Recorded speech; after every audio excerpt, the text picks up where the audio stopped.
프로듀스 48 때부터 외국 참가자들을 적극적으로 받아들이던 엠넷이 걸스플래닛 때에는 프로그램 방영 처음부터 K그룹, J그룹, C그룹을 나누어서 편성했는데요. 그래서 현재 케플러는 다국적 그룹으로 한국인 5명, 일본인 2명, 중국인 1명, 한미혼혈 1명 이렇게 이루어져 있죠. 실력 격차와 더불어 멤버들이 잘 적응할 수 있을지 염려했었지만 누구보다 멋진 모습을 잘 보여주고 적응하고 있는 케플러 외국인 멤버들, 오늘은 J그룹, C그룹이었던 케플러의 외국인 멤버 샤오팅, 마시로, 히카루에 대해 함께 알아볼까요?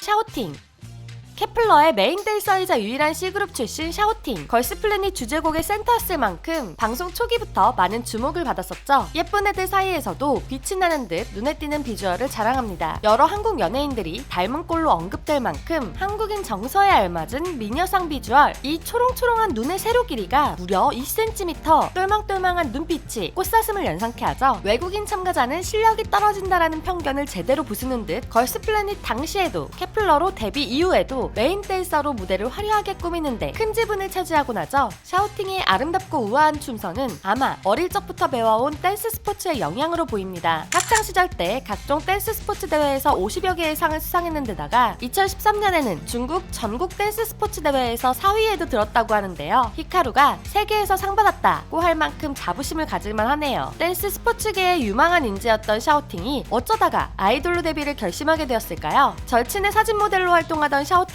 그때부터도 가려지지 않는 미모로 중국 내에서 유명해지기 시작해 각종 브랜드의 홍보 모델로도 활동하며 연예인이 되기로 마음먹었다고 합니다. 그 이후 중국의 서바이벌 프로그램 창조영에 참가해 본인의 특기를 살려 리드 댄서로 매력을 뽐냈는데요. 중국에서는 보석을 알아보지 못했나 봅니다. 큰 관심을 얻지 못해 최종 순위 80위로 빠르게 1차 탈락을 맛보게 된 샤오팅. 좌절하지 않고 다시 도전한 서바이벌 프로그램, 바로 소정 언니로 만날 수 있었던 한국에서의 걸스플래닛이었습니다. 빛나는 비주얼과 실력으로 항상 상위권에 랭크되어 있었던 샤오팅은 C그룹 중 유일하게 데뷔에 성공하죠. 한국 아이돌 오디션 프로그램에서 데뷔에 성공한 중국인은 단 2명으로 프로듀스 101 시즌1 당시 주결경 이후로 5년 만이라는데요. 눈에 띄는 비주얼과 그룹 내 최장신인 168cm의 큰 키, 그리고 메인 댄서까지 꿰찬 춤 실력까지, 그만큼 데뷔 못하면 안 될 만한 확신의 데뷔 멤버였다는 거겠죠. 한국에서 생활했던 경험이 전혀 없이 걸스플래닛에 참가하게 되어 방영 초기에는 한국말을 전혀 하지 못했지만 최근 방송 중인 퀸덤2를 보면 멤버들의 도움에 힘입어 다른 그룹 멤버들과도 한국어로 원활히 소통하는 모습을 볼 수 있습니다. 물론 선배님의 배를 아직 헷갈려하는 것 같지만요. 샤오팅은 한국에서 생활한 적이 없이 K-POP 아이돌로 데뷔한 유일한 중국인 멤버라는데요. 샤오팅이 데뷔할 수 있었던 건 타고난 비주얼과 더불어 말이 통하지 않는 상황에서도 열심히 노력하는 근면성실함 덕분인 것 같습니다. 현재 방송 중인 퀸덤2에서도 다양한 매력을 뽐내고 있는 샤오팅. 다가오는 3차 경연 1라운드의 댄스 유닛 캐비지, 또 2라운드, 그리고 마지막 파이널 무대를 통해 샤오팅의 또 다른 매력을 볼 수 있겠죠.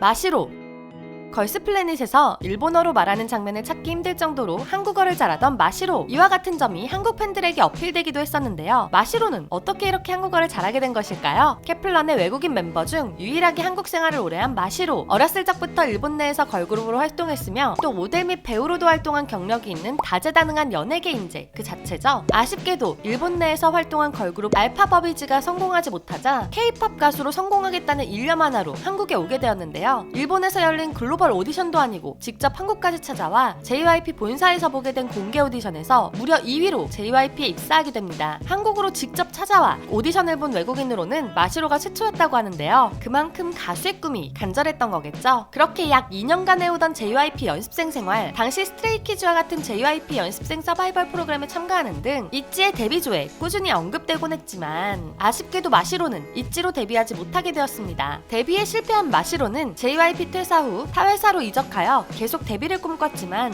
연습생 생활이 길어지자 꿈을 포기하고 일본으로 귀국해서 아르바이트를 하며 지냈는데요. 하지만 함께 연습했던 있지 멤버들이 TV에 출연하는 걸 본 마시로는 아이돌의 꿈이 다시 마음속에서 꿈틀대기 시작했고 한국으로 돌아와 마지막이라는 생각으로 걸스플래닛에 도전하게 됩니다. 걸스플래닛 내내 모든 미션에서 리더를 맡아 주도적으로 팀원들을 이끄는 동시에 뒤에서 다른 팀원들을 챙겨주는 등 완벽한 리더십을 선보이곤 했는데요. 더불어 리더를 맡았던 미션들이 모두 모두 승리하게 되며 마시로의 리더십은 만인이 인정하는 리더십으로 자리매김했습니다. 방송 초기부터 같은 소속사인 예서를 알뜰살뜰 챙기며 데뷔 후에도 하루에 한 번은 꼭 예서와 티키타카를 하는 걸 넘어 핸드폰 배경화면이 예서일 정도로 예서맘 같은 모습도 보여주곤 했죠. 예서뿐만 아니라 케플러에서 브리더가 되어 멤버들의 이야기에 귀 기울여주고 동조해주는 엄마 같은 모습을 보여주고 있습니다. 다가오는 퀸덤2 3차 경연 1라운드에서는 마시로는 참가하지 않아 아쉬움을 남겼는데요. 이후 펜타스틱 퀸덤과 파이널 경연 때에 마시멜로 마시로의 모습을 더 많이 볼 수 있었으면 좋겠네요.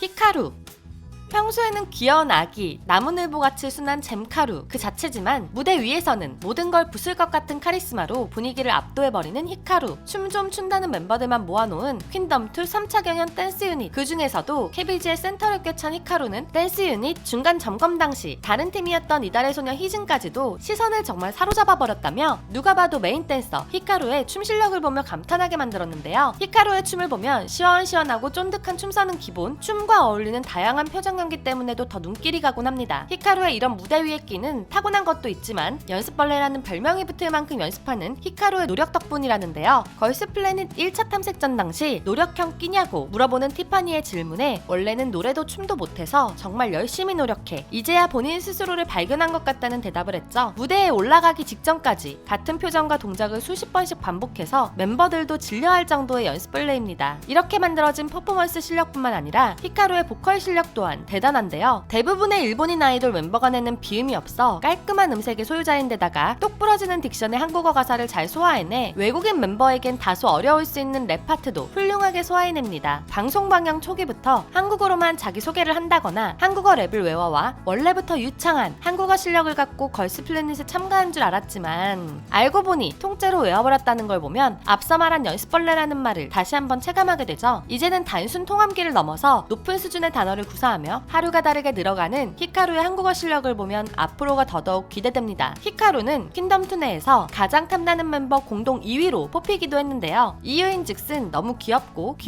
귀여운 데다가 무대 위에서의 반전 매력 때문이라고 합니다. 게다가 우주소녀 엑시가 애가 닳도록 이름을 부르며 열심히 덕질을 했다고 하는데요. 모두에게 부침성 있고 스킨십 러버인 히카루의 매력을 다들 알아버렸나 보네요. 막내보다 더 막내 같은 귀여운 히카루. 퀸덤2 댄스 유닛 무대의 중간 평가에서도 모두의 시선을 사로잡은 만큼 본 무대에서는 얼마나 더 멋있는 퍼포먼스를 보여줄지 벌써부터 기대됩니다. 오늘은 퀸덤2에서 활약 중인 케플러, 그 중에서도 외국인 멤버들에 대해 함께 알아봤는데요. 재미있으셨나요? 그렇다면 좋아요와 구독, 알림 설정까지 부탁드리고요. 영상에 나오지 않은 샤오팅, 마시로, 그리고 히카루에 대한 재미있는 이야기가 있다면 댓글로 공유해주세요. 또한 더 알고 싶은 아이돌의 이야기가 있다면 댓글과 이메일로 신청해주시고요. K-POP 팬들이 이야기하며 놀 수 있는 커뮤니티를 운영 중이니 상세 설명과 고정 댓글을 참고해주세요. 지금까지 여러분의 가장 가까운 K-POP 친구 듀람이었습니다. 안녕!